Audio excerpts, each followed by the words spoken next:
चलिए रुक करते हैं खबरों की ओर। यूपी की योगी सरकार ने विशेष सुरक्षा बल का गठन किया। एसएसएफ के गठन की अधिसूचना जारी हुई। एसएसएफ को बिना वारंट गिरफ्तारी का अधिकार होगा, घर की तलाशी की पावर सहित अनेक असीमित अधिकार। यूपी सरकार ने एक ऐसे पुलिस फोर्स का गठन किया है जो अभूतपूर्व ताकतों से लैस होगी। यूपी स्पेशल सिक्योरिटी फोर्स के नाम से गठित की गई इस फोर्स का नेतृत्व एडीजी स्तर का अधिकारी करेगा। बीती 26 जून को कैबिनेट बाई सर्कुलेशन के द्वारा योगी कैबिनेट में पास हुए इस फोर्स के गठन की अधिसूचना गृह विभाग की ओर से जारी कर दी गई है। मथुरा में मध्य रात्रि को हृदय स्थलीय होली गेट पर सूबे के ऊर्जा मंत्री श्रीकांत शर्मा ने चौपाल लगाकर जनपद की कानून व्यवस्था का हाल जाना। एसपी सिटी उदय शंकर सिंह, क्षेत्राधिकारी शरण वरुण सिंह के साथ अपराध और हिस्ट्री सीटर की जानकारी ली। उत्तर प्रदेश के कानपुर में चकेरी लाल बंगला के पास एक और ऑनलाइन सेक्स रैकेट का खुलासा हुआ है। नौबस्ता पुलिस ने साइबर सेल की मदद से वेबसाइट और व्हाट्सएप की मदद से चलने वाले सेक्स रैकेट का भंडाफोड़ किया। पुलिस ने नेपाल, यूपी, असम, मध्य प्रदेश, कोलकाता आदि राज्यों की 9 युवतियों को शहर में अलग अलग स्थानों से पकड़ा। शासन ने बृहस्पतिवार को 15 आईएएस व 30 वरिष्ठ पीसीएस अधिकारियों के फिर तबादले किए। इनमें कानपुर नगर व आगरा के जिलाधिकारियों को सचिव स्तर पर पदोन्नति के बाद हटाकर शासन में तैनात कर दिया गया है। पंचायती राज निदेशक ब्रह्मदेव राम तिवारी को कानपुर नगर व लखनऊ विकास प्राधिकरण के उपाध्यक्ष प्रभु नारायण सिंह को आगरा का नया डीएम बनाया गया है। उनकी जगह लखनऊ विकास प्राधिकरण के उपाध्यक्ष जैसी अहम जिम्मेदारी पीसीएफ के एमडी शिवकांत द्विवेदी को दी गई है। शिवकांत प्रोमोटी आईएएस अधिकारी हैं और आजमगढ़ व चित्रकूट के जिलाधिकारी भी रहे हैं। इसके अलावा अवध के जिलों अयोध्या और गोंडा में नए सीडीओ को तैनाती की गई है।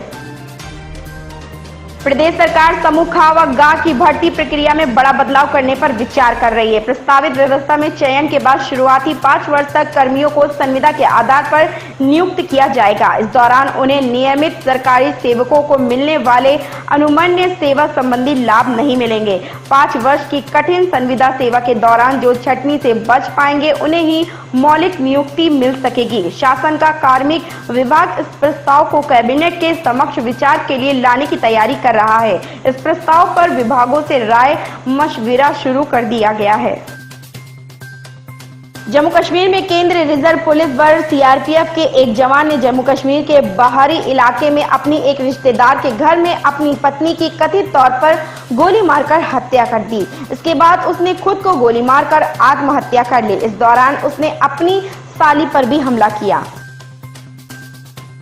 पूर्व केंद्रीय मंत्री डॉक्टर रघुवंश प्रसाद सिंह का निधन हो गया। उन्होंने रविवार को दिल्ली एम्स में आखिरी सांस ली। शनिवार को तबियत बिगड़ने पर उन्हें जीवन रक्षा प्रणाली पर रखा गया था। हाल ही में उन्होंने राष्ट्रीय जनता दल राजद से इस्तीफा दिया था। डॉक्टर सिंह के निधन पर प्रधानमंत्री नरेंद्र मोदी, केंद्रीय गृह मंत्री अमित शाह और राजद अध्यक्ष लालू प्रसाद यादव ने शोक व्यक्त किया है। पिछले दिनों दुष्कर्म की 2 घटनाओं को लेकर पाकिस्तान एक बार फिर शर्मसार हुआ है। पहली घटना कराची में 5 साल की लड़की से दुष्कर्म के बाद हत्या की है और दूसरी लाहौर की है, जहां फ्रांस की निवासी महिला का उसके 2 बच्चों के सामने ही दुष्कर्म किया गया और आरोपी उसके पास से नकदी, जेवर व 3 एटीएम कार्ड लेकर भाग गए। घटनाओं को लेकर पूरे देश में हंगामा बरपा है। शिवसेना अपने मुखपत्र सामना के जरिए लगातार कंगना रनौत पर निशाना साध रही है। रविवार को एक बार फिर पार्टी ने कंगना पर हमला बोला है। पार्टी ने पूछा है कि मुंबई को पाकिस्तान कहने वाली एक नटी अभिनेत्री के पीछे कौन है। इसके अलावा कंगना के खिलाफ फिल्मी हस्तियों के न बोलने को लेकर उन्हें भी आड़े हाथ लिया गया है। सामना में लिखा है कि कम से कम अक्षय कुमार आदि बड़े कलाकारों को तो सामने आना ही चाहिए था। मुंबई ने उन्हें भी दिया है। महाराष्ट्र के भूमिपुत्रों को एक हो जाना चाहिए, ऐसा ये मुश्किल दौर आ गया है। महाराष्ट्र सरकार और बॉलीवुड अभिनेत्री कंगना रनौत के बीच चल रहे विवाद के समय में मुख्यमंत्री उद्धव ठाकरे रविवार को जनता से मुखातिब हुए। हालांकि उन्होंने कंगना विवाद पर अपनी चुप्पी नहीं तोड़ी। सीएम ने कहा कि वह चुप जरूर हैं, लेकिन इसका मतलब यह नहीं है कि उनके पास जवाब नहीं है। उन्होंने कहा कि महाराष्ट्र को बदनाम करने की कोशिश की जा रही है।